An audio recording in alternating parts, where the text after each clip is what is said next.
May mga laro na hindi mo basta-basta malilimutan. Hindi dahil sa score, kundi dahil sa taong kasama mong lumaban. Sa episode na ito, ihahatid ko sa inyo ang kwento ng dalawang pusong naglaban hindi lang sa court, kundi sa mundo na madalas di pabor sa katulad nila.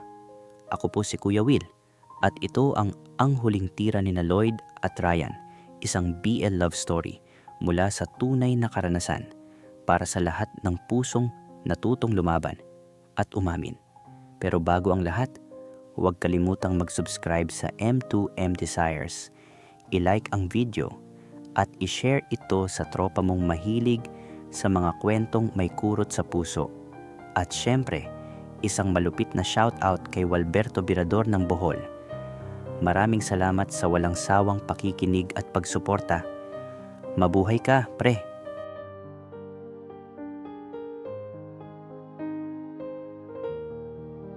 Kuya Will, alam kong mahirap paniwalaan, pero hindi ko naman talaga sinasadya na mainis agad kay Ryan. Siguro kasi siya ang pumalit kay MJ at siya rin ang taong pinakaayaw ko sa buong team. Noon yon, pre, pakikuha ng bola. Hindi ako tumingin. Baka kasi masabayan ko na naman siya ng inis. Pero kahit ayaw ko, pinulot ko pa rin yung bola sa gilid ng court. Thanks, sabi niya, walang emosyon. Ganun siya palagi, tahimik, parang laging galit. 3 araw na mula nang umalis si MJ. Biglaan. Hindi na siya nakapagpaalam sa team. Isang mensahe lang ang iniwan niya sa GC namin. Lloyd, sorry kung hindi na ako makakapagpaalam ng personal. Uuwi muna ako para alagaan si mama. May cancer siya. Alam kong naiintindihan mo. Ingat ka palagi. At doon natapos ang lahat. Wala na siyang follow-up. Wala ring kasiguruhan kung babalik pa siya. Ako yung naiwan. Ako yung hindi piniling sabihan muna. Ako yung laging nariyan pero hindi kailanman naging mahalaga. At ang mas masaklap, ang taong pinakaayaw ko, si Ryan, ang pumalit bilang team captain. Best friend pa ni MJ. Noon pa lang, may tensyon na sa amin ni Ryan. Ewan ko kung nagseselos ba ako sa closeness nila o talagang hindi lang kami swak. Pero ngayon, araw-araw ko na siyang kasama. Wala akong choice. Lloyd, iset mo yung screen ng maayos. Hindi yan effective kung late ka palagi. Palagi siyang may komentaryo. Gusto ko na lang siyang sabunutan. Pero, sa totoo lang, tama naman siya. Okay, sagot ko. Lumapit siya sa akin. Relax. Huwag masyadong tense. Hindi ako kalaban. Hindi nga, irap ko. Ngumiti siya, hindi sarcastic, hindi pilit, parang genuine. Hinding-hindi, sagot niya. Hindi ko alam kung bakit ako natahimik. Pero sa unang pagkakataon, naisip ko, baka nga mabait din pala siya. Pero Kuya Will, bakit ganon? Parang ang puso ko, unti-unting gumugulo kapag nariyan siya. At kapag siya na lang ang nariyan.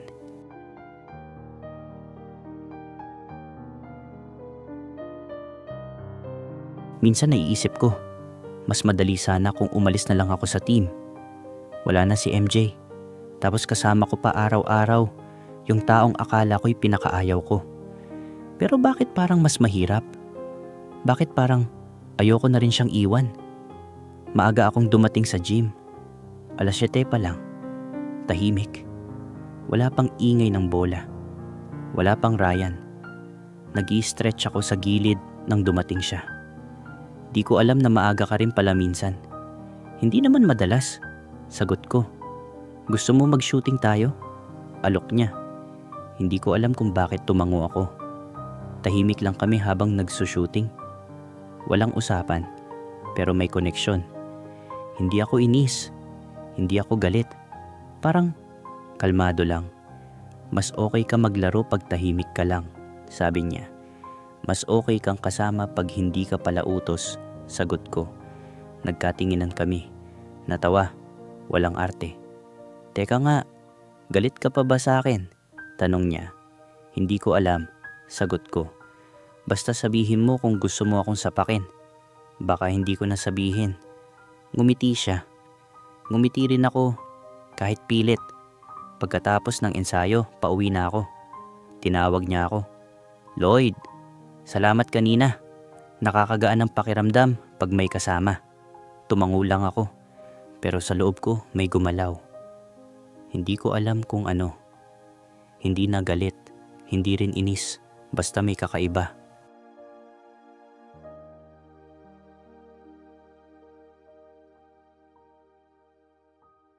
Kuya Will, alam mo yung pakiramdam na may gusto kang itanong pero wala kang lakas ng loob? Ganun ako kay Ryan. Kasi habang tumatagal, parang nagbabago yung tingin ko sa kanya. Isang gabi, pauwi na ako galing gym. Mahina ang ulan. Bit-bit ko ang bag ko. Bigla siyang sumabay. Hatid kita. Ha? Madadaanan ko yung dorm nyo. Saka para hindi ka mabasa ng ulan. Wala siyang payong. Hoodie lang. Ako, wala rin. Tumango na lang ako. Tahimik kaming naglakad. Pero hindi nakakailang. Maglalakad muna ako sa oval. Sabi niya, gusto ko lang magpahangin. Okay ka lang? Tanong ko. Hindi ko alam. Namimiss mo si MJ? Oo. Pero hindi sa kung anong iniisip mo. Na may something kayo? Wala. Best friend lang. Bakit mo tinutulungan si MJ kahit wala na siya dito? Tanong ko. Hindi ko tinutulungan si MJ. Sagot niya. Ikaw yung tinutulungan ko. Tahimik ako. Alam kong hindi mo ako gusto. Pero wala na si MJ. At ayokong pabayaan ka. Pagdating sa dorm, tumigil kami. Ryan, bakit mo ba ako inaalagaan? Basta, hindi mo pa kailangang malaman ngayon. Umalis siyang basa ang buhok. Iniwan akong tulala sa ilalim ng ilaw ng poste. Kuya Will, ang hirap basahin ng isang taong hindi mo alam kung totoo o pinipilit lang. Pero mas mahirap pa pala yung sarili mong nararamdaman na ayaw mong aminin.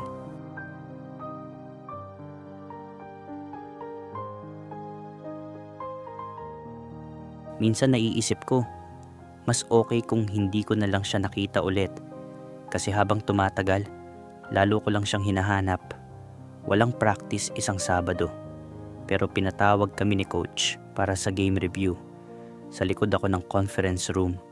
Tamang pwesto para makatulog. Lloyd, sigaw ni Coach. Anong mali dito sa play mo? Late ako sa rotation, Coach. Swerte ka, may backup ka. Sabay turo kay Ryan. Pagkatapos ng session, nilapitan niya ako. Huwag mo dibdibin yung sinabi ni Coach. Okay lang, tama naman siya. Pero huwag mong isipin na lagi mo akong kailangan. Napatingin ako na kaya mo kahit wala ako. Gusto mo rin akong nariyan. Di ko alam kung ako lang yung nabigla sa sinabi niyang iyon. Tumango na lang ako. Di ko kinayang tumingin pabalik. Sa dorm, nag-message si MJ. Kamusta team? Si Ryan? Captain na siya. Kaya mo yan. Sana nga. Pero habang binabasa ko yung pangalan niya, parang memorya na lang siya.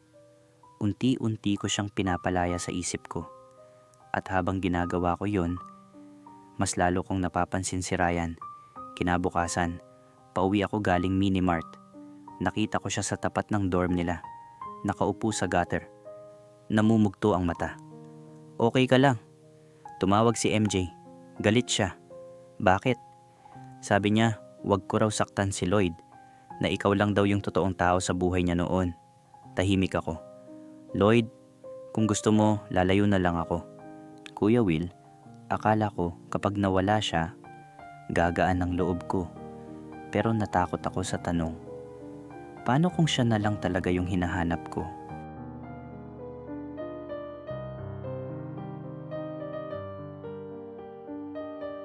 Kuya Will, mahirap na ngang aminin sa sarili, lalo na kung alam mong bawal. Hindi ko sinasabing masama, pero mali ba talagang hanapin ang payapa sa taong dati mong iniiwasan? Isang ordinaryong Lunes. Practice ulit, pero iba ang pakiramdam. Wala kaming kibuan ni Ryan. Kahit magkasama sa court, sa drills, sa gym, parang invisible kami sa isa't isa. Pero ramdam ko siya. Bawat galaw niya parang may sinasabi. Bawat sulyap na mabilis niyang iniiwas parang may laman. Lloyd, bantayan mo si Ryan sa scrimmage, utos ni coach. At doon parang bigla kaming naging iisa. Pareho ng galaw, ng instinct. Walang sablay, walang bangga. Parang kahit walang usapan, naiintindihan namin ang isa't isa. Tapos ng isang play, nagkatinginan kami. Nice pass, sabi niya. Nice cut, sagot ko. Simple lang, pero may bigat. Parang may mga salitang gustong kumawala, pero parehong walang lakas ng loob magsalita. Pagkatapos ng practice, naupo ako sa bleachers, mag-isa. Doon ako nilapitan ni Kevin, isa naming teammate. Uy, Lloyd, tanong niya, totoo ba yung chismis? Napalingon ako. Anong chismis? Na kaya daw iniiwasan ka ni Ryan dati? Kasi may tension daw sa inyo. Na baka daw may gusto ka sa kanya? Tumigil ang mundo ko. Hindi dahil galit ako, kundi kasi sa pool. Sino may sabi?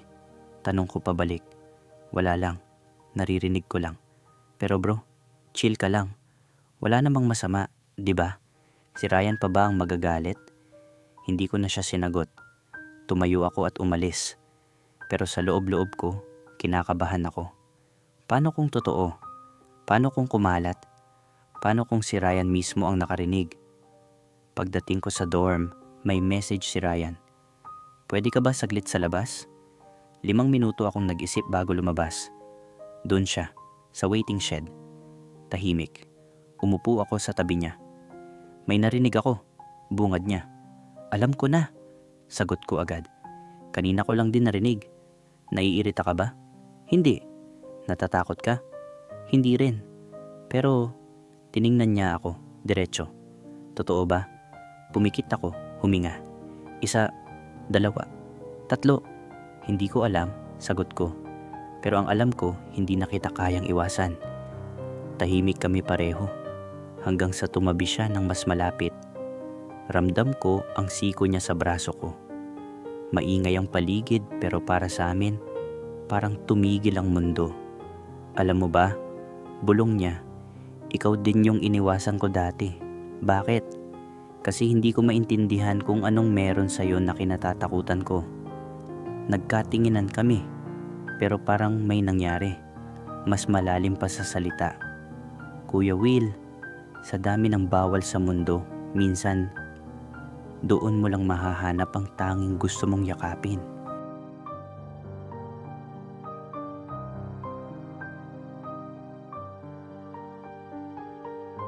Kuya Will, minsan mas madaling sabihing wala kaysa aminin na meron. Lalo na kung sa oras na umamin ka, posibleng may masira. Tuesday noon, maaga natapos ang klase ko, kaya nagpunta ako agad sa gym. Umupo ako sa bleachers. Tahimik. Maya-maya, dumating si Ryan. Walang tanong. Tumabi lang. Kumain ka na? Tanong niya. Hindi pa. Sabay abot niya ng sandwich. Nakabalot lang sa tissue. Pero ramdam kong hindi basta-basta yon. Para sa akin ba to? Hindi. Para sa taong hindi pa kumakain, sagot niya. Nakangiti. Yung tipong asar tropa pero may halong lambing. Tinanggap ko. Thanks. Tahimik kami habang kumakain ako. Pero hindi na awkward. Yung presensya lang niya, sapat na. Pagkatapos ng drills, tinawag kami ni coach. Next week, may team retreat tayo. Overnight. Required attendance. Nag-cheer ang lahat. Pero ako, na-stuck ako sa isang realization. Magdamag kaming magkasama. Sa isang bahay. Sa isang kwarto. Kasama si Ryan. Gabi noon. Sa dorm. May message si Ryan. Di pa ako sanay. Pero gusto kong masanay. Good night. Sinagot ko. Sa alin? Wala na siyang reply. Buong gabi akong gising. Thursday noon sa locker room. Pagpasok ko, tahimik ang paligid. Lumingon si Kevin. Uy, Lloyd, kayo ba ni Ryan? Parang nanlamig ang buong katawan ko. Sa likuran ko, nakita ko si Ryan, nakatingin. Parang tinatanong kung gusto ko siyang sumalo sa tanong. Pero hindi ko siya tiningnan. Dire-diretso lang ako sa locker ko. Walang sagot. At sa ginawa kong yun, Parang may tinanggihan akong taong laging nariyan, tahimik lang, pero palaging present. Gabi na nang may biglang kumatok sa pinto, si Ryan. "Lloyd," mahina niyang sabi. "Okay ka lang?" "Oo naman." "Sigurado?" Tumango lang ako. "Kung hindi ka pa handa, okay lang," sabi niya. "Pero wag mong itanggi kung totoo naman." At iniwan niya akong nakatayo, walang nasagot. "Kuya Will," sabi nila, "ang pinakamasakit ay yung hindi mo sinabi. Pero minsan, mas masakit yung binitiwan mong hindi mo pa kayang panindigan."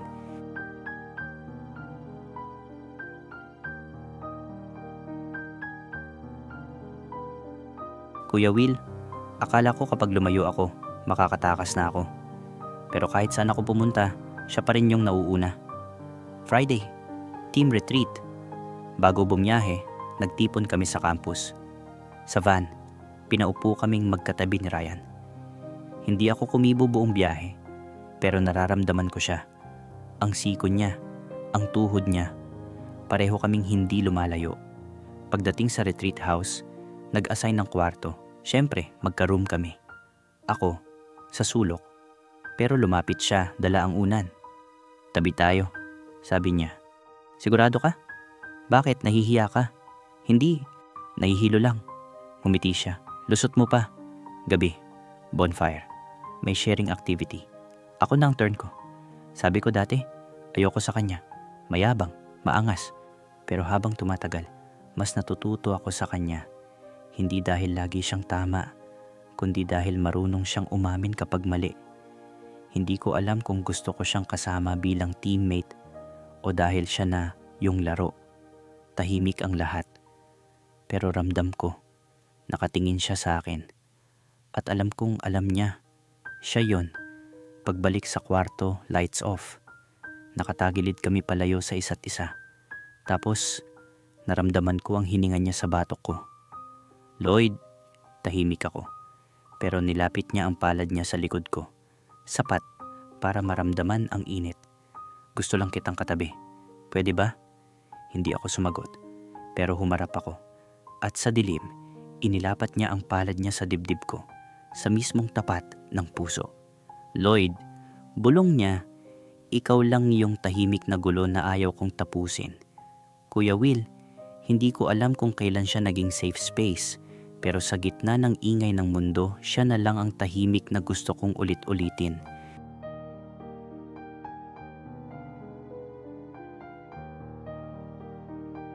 Kuya Will, may mga bagay na hindi natin sinasadya. Pero minsan, kahit anong paliwanag ang ibigay mo, kahit anong pagbaluktot ng katwiran, alam mong may mali. At mas mahirap yon tanggapin. Kapag ang mali, masarap sa pakiramdam. Sabado ng umaga noon, araw ng team jog. Maaga kaming ginising ni coach. Walang paligo, walang kape. Diretso stretch, diretso takbo. Antok na antok pa ako. Gusto ko sanang magkunwaring masama ang pakiramdam ko para makaiwas, pero hindi pwede. Lalo na nang si Ryan pa mismo ang unang tumapik sa balikat ko. "Sama ka, pre." Parang wala lang sa kanya ang nangyari kagabi. Parang hindi niya ako hinalikan sa dilim. Parang hindi niya ako hinawakan habang gulong-gulo ang dibdib ko. Pero ako, Kuya Will, hindi ko kayang balewalain. Habang paikot kami sa barangay, ilang ulit niyang sinabayan ang pace ko. Tahimik siya. Pero kahit ilang teammate na ang nagpapalit-palit ng pwesto, siya, steady lang sa tabi ko. "Okay ka lang?" tanong niya habang pareho kaming hingal. Tumango ako. "Bakit? Parang iniiwasan mo ako." Wala akong naisagot. Kasi totoo. Pagbalik sa retreat house, nag-breakfast kami, naligo. Tapos may group reflection sa sala. Tinatanong kami ni coach ng mga bagay tungkol sa retreat, sa team, sa mga natutunan. Sabi ng karamihan, trust, teamwork, respeto. Tapos si Ryan na ang nagsalita. Natutunan kong hindi lahat ng inakala mong kaaway ay talagang masama sa'yo. Minsan, sila pa yung magtuturo sa'yo kung paano tumigil sa pagtakbo. Tahimik ang buong sala. Nagkatinginan ng ilan. Pero ako lang ang alam kung sino ang tinutukoy niya.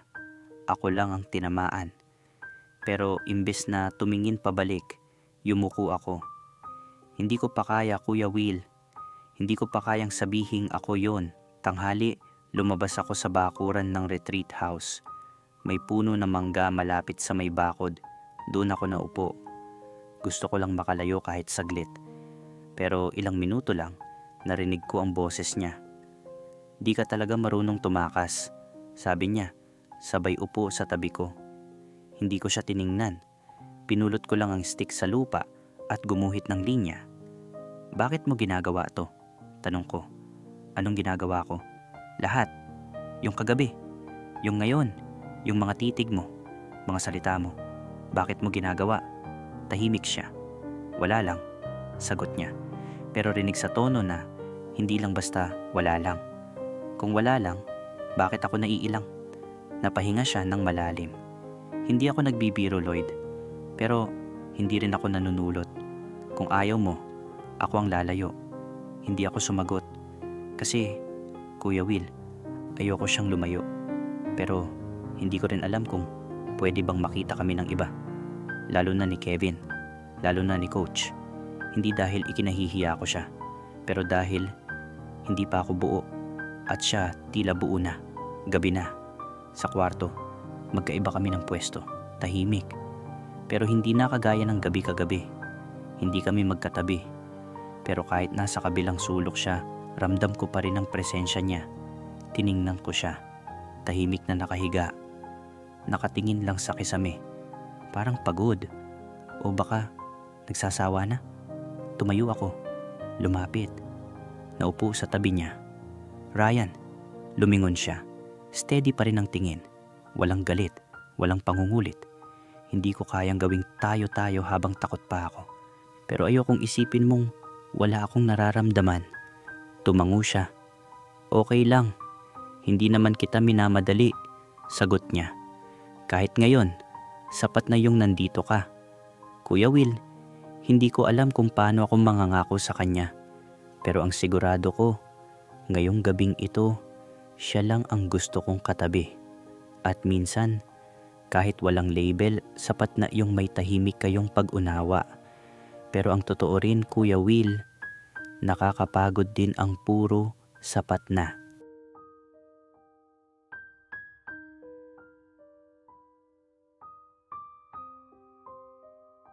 Kuya Will, akala ko sa pagtatapos ng retreat, babalik lahat sa dati. Pero hindi pala. Kasi may mga bagay na kahit pilitin mong itago, hindi mo na kayang itanggi pag naramdaman mo na. Balik Maynila. Balik campus, practice, routine, court drills. Pero habang tumatakbo ako sa court, ramdam ko pa rin siya, si Ryan. Laging nasa peripheral vision ko. Kahit di kami magkatabi, kahit di kami nag-uusap, naroon siya. Sa isang fast break, nagkabanggaan kami. Tumama yung braso niya sa tadyang ko. Hinawakan niya agad ang tagiliran ko. Parang chinecheck kung ayos lang ako. Pero yung hawak na yun, Kuya Will, iba ang init.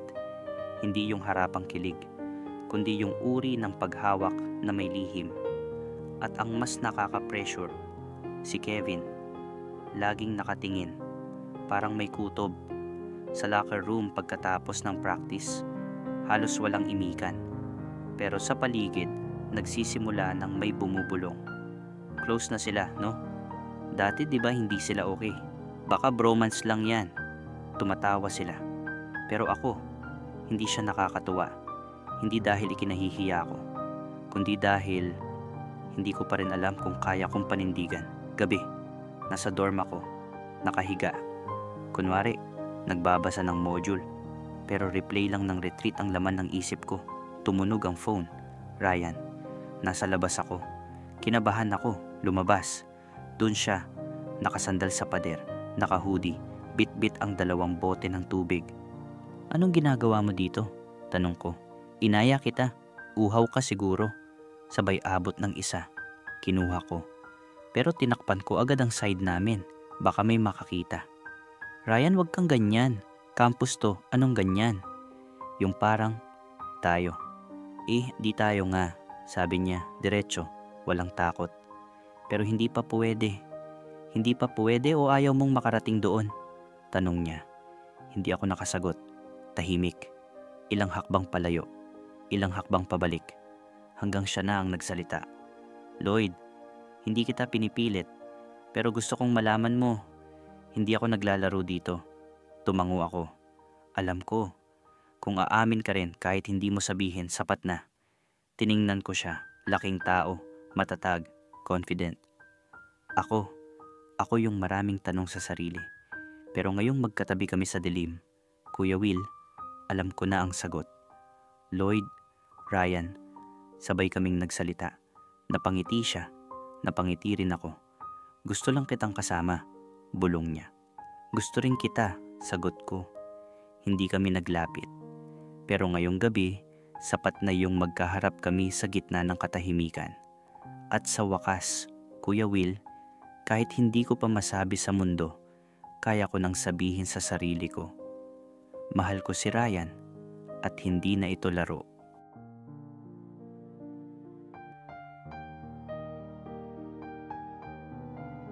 Kuya Will, ang tagal kong itinago, ang tagal kong itinanggi, pero ngayong nandun na siya sa harap ko, kahit pilitin kong tumalikod, hindi ko na kayang hindi siya piliin. Ilang araw na ang lumipas mula nung gabi sa labas ng dorm, yung simpleng usapan na mas totoo pa kaysa sa kahit anong halik o yakap. Wala kaming label, wala kaming post, pero meron na akong tiwala sa kanya at unti-unti sa sarili ko. Hindi siya demanding, hindi rin siya yung tipong nagpaparamdam lang kapag convenient, pero ramdam mo na nandun siya. Yung presence na hindi kailangang ipagsigawan pero palaging sapat. Game day, finals, inter-campus league, puno ang gym. May media, alumni, school staff. Parang buong universidad nandun. Tahimik ako habang nagwa-warm up. Tumingin ako sa kanya. Si Ryan, ngumiti lang siya. Tumango, gaya ng dati. Pero ngayong ngumiti ako pabalik, may tiwala na. Last quarter, down by 6, time out. Lloyd, Ryan, sabi ni coach, double screen. Lloyd, sa'yo ko ibibigay ang huling bola. Finisher ka ngayon. Tumango ako kahit walang tanong. Hinawakan ko ang bola, nag-dribble, huminga ng malalim. Nang lumipad ang bola sa ere, swish. Tabla ang score. Sumabog ang buong gym sa sigawan. Halos hindi ko na marinig ang sarili kong hininga. Overtime. Doon na instinct ang kumilos, hindi na utak. Puro puso na lang ang pinairal. At sa dulo ng lahat, kami ang nanalo. At doon, habang nagkakagulo na ang lahat, habang kinukunan kami ng litrato, hinanap ko agad siya. Si Ryan. Nagkatinginan kami. Lumapit ako. Kunwaring tinulak siya sa balikat. Pero sa totoo lang, gusto ko siyang yakapin. Tinapik niya balikat ko. Sabi niya, proud ako sa'yo. Sabi ko, ako rin. Sa 10. Tinalikuran ko na siya pagkatapos nun. Tumakbo pabalik sa team, pero alam kong naiintindihan niya. Hindi na lang ito ako. Hindi na lang ito ikaw. Ngayon, sa 10 nanto. Kinabukasan, back to normal. Pero iba na ang pakiramdam. Wala pa ring label. Wala pa ring post. Pero hindi na rin naming tinatago. Kapag sabay kaming kumain sa kantin, okay lang kung may makakita. Kapag sabay kaming umuwi, hindi ko na siya iniiwasan. Kapag umupo siya sa tabi ko sa bench, hindi ko na siya tinatabingan ng bag. Hanggang isang araw, may nagtanong habang nasa pila sa lunch. Pre, kayo na ba ni Ryan? Hindi ako umarte. Hindi ako ngumiti. Hindi ako tumawa. Ang sagot ko lang, siguro, kung hindi mo kaya, ikaw na lang ang umiwas. Hindi ko sinabi para magtaray. Sinabi ko kasi, sa wakas, hindi na ako yung nagtatago. Kuya Will, pwede palang piliin yung sarili mo. Pwede palang mahalin yung gusto mo kahit hindi ka sigurado kung tatanggapin kayo ng mundo. Kasi kapag may isang taong piniling intindihin ka, unti-unting mas maiintindihan mo rin ang sarili mo. At yun si Ryan sa buhay ko. Hindi man kami maingay, pero totoo kami. At sa dulo ng huling play ko, siya yung gusto kong pasahan ng puso ko.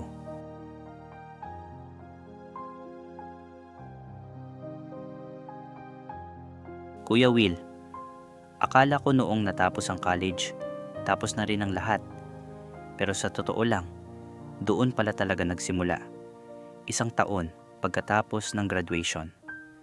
Wala na ako sa varsity. Hindi na rin ako estudyante. Hindi na ako yung kilalang Lloyd ng campus. Pero ako pa rin si Lloyd. Ngayon, nagtatrabaho sa isang maliit na marketing agency sa Makati. Simple lang, pero maayos. Si Ryan naman, assistant coach na sa isang university sa Laguna. Nakatira siya sa San Pablo. Wala pa ring social media, pero updated pa rin ako sa kanya. Kasi kahit nasa malayo siya, never naman siyang nawala sa akin. Long distance? Oo, pero never kaming naging malayo. Minsan tinatanong ako ng mga office mates ko, "May girlfriend ka na?" Ngumingiti lang ako. Wala pa. Minsan tinutokso ako sa HR, minsan sa intern. Pero hindi ako pumapatol. Hindi dahil may tinatago ako, pero dahil wala na akong balak magtago ulit. May mga pagkakataong gusto ko sanang sabihin, may boyfriend ako. Pero hindi lahat kailangang isigaw. Basta kilala mo na ang sarili mo at kilala ka ng taong mahal mo. Tuwing weekend, nagpaplano kami ni Ryan kung paano magkikita. Minsan, siya ang pupunta ng Maynila. Minsan ako ang sasakay ng bus papuntang Laguna. Simple lang ang dates namin. Fishball sa plaza, ice cream sa tapat ng gym, tambay sa bahay nila habang nanonood ng UAAP replay. Hindi kami sweet sa public. Pero nung birthday ko, dumating siya sa opisina ko. May dalang cake na walang pangalan. Pagbukas ko ng box, may note. "Sorry, di ako marunong sa icing. Pero sigurado ako sa feelings ko." Ngayong mas matanda na kami ng kaunti, mas maraming iniisip. Bills, trabaho, pamilya, pangarap. Pero ang pinaka nakakagaan, hindi mo na kailangang magpanggap sa taong kasama mo. Kuya Will, di kami perfect. May selos, may away, may tampuhan. Pero kung tatanungin mo ako kung anong greatest play ng buhay ko, sasagot ako ng diretsong-diretso. Yung pinili ko si Ryan at yung pinili rin niya ako. Hanggang dito na lang, Kuya Will. Salamat sa pakikinig sa kwento ko. Mula sa unang dribble ng damdamin hanggang sa huling pasa ng puso. Hindi man kami ang ideal sa paningin ng iba, pero sa mata namin, panalo na kami. Mula sa puso, Lloyd. Sa huli, hindi lang pala sa court may last play. Minsan sa buhay, may mga desisyon tayong kailangang ipanalo. Tulad ni Lloyd, na hindi lang pumili ng laro, kundi pinili rin ang taong tunay na nagpapatibok ng puso niya. Hindi man sila perfect, pero sa bawat araw na pinipili nila ang isa't isa, panalo na sila. Kahit walang trophy, kahit walang palakpakan. Ako po si Kuya Will at maraming salamat sa pagsama niyo sa isa na namang kwento ng pag-ibig, tapang at katotohanan. Kung nagustuhan mo ang kwentong ito, please like, comment, at i-share mo na rin sa tropa mong mahilig sa mga kwentong may tinatamaang damdamin.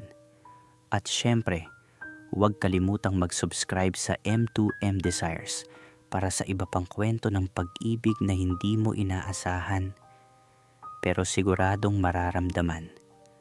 Hanggang sa susunod nating kwentuhan, piliin mo ang totoo. Piliin mong mahalin